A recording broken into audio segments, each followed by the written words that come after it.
Hello and welcome to Thrive in Five. So the holidays are over and we've started the Torah from the beginning and we've come to the very first Parsha Bereshit and we've already stumbled upon the first murder. The story of Cain and Hevel is very ancient and very cryptic, but it's also very relevant and insightful for us today, and I think it's worth a few moments of attention. Cain and Hevel, of course, are brothers. Cain brings an offering to God which is spurned, it's rejected, while his younger brother Hevel's is accepted. And he's angry and he's depressed. And God comes to him and he asks him, why are you angry? Why are you depressed? If you do well, all will be good. And if you don't, well, sin crouches at the door and it desires you, but you can rule over it. And Cain goes out to the field and he speaks with his brother Hevel. And then he murders him. God comes to him and asks him, where's your brother Hevel? And he gives his famous reply, how do I know? Am I my brother's keeper? It's a very strange story. What's with the pep talk that God gives Cain? And why does Cain kill Hevel? And what does he say to him before he does it? And what's the meaning of his famous response? So you see, I think God's telling him, Cain, you're angry because you failed.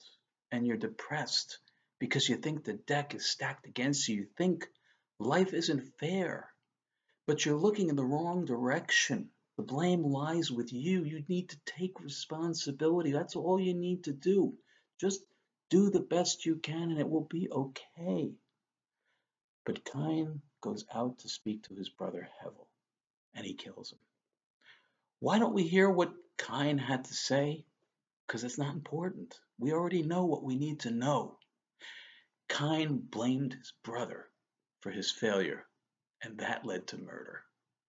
The rest of it's just the excuses that he makes. The Torah is not interested in wasting our time.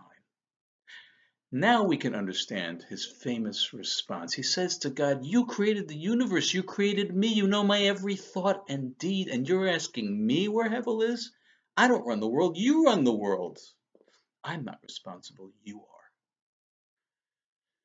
The blame game is alive and well today, whether we're talking about people's personal failures or the larger social issues that are in play today, the social justice issues that we see so often spoken about.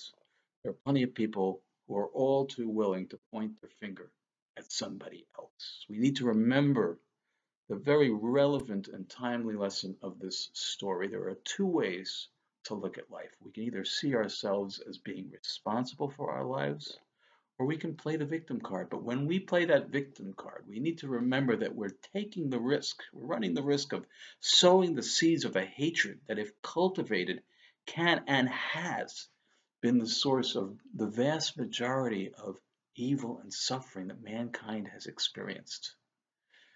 Now, of course, there are real injustices that we need to fight. But before we go into the world with our fingers pointed, we need to take a good look at the role that we play in our own failure and misfortune. And we need to remember our tendency to blame others. And we need to remember the terrible cost that we pay when we do that.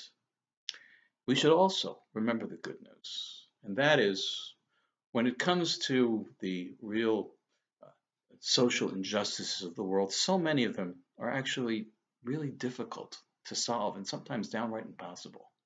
But when it comes to the things that really count, the real success and failure of our life, when it comes to those things, they are entirely in our hands. Thanks for joining, and we'll see you again soon for another Thrive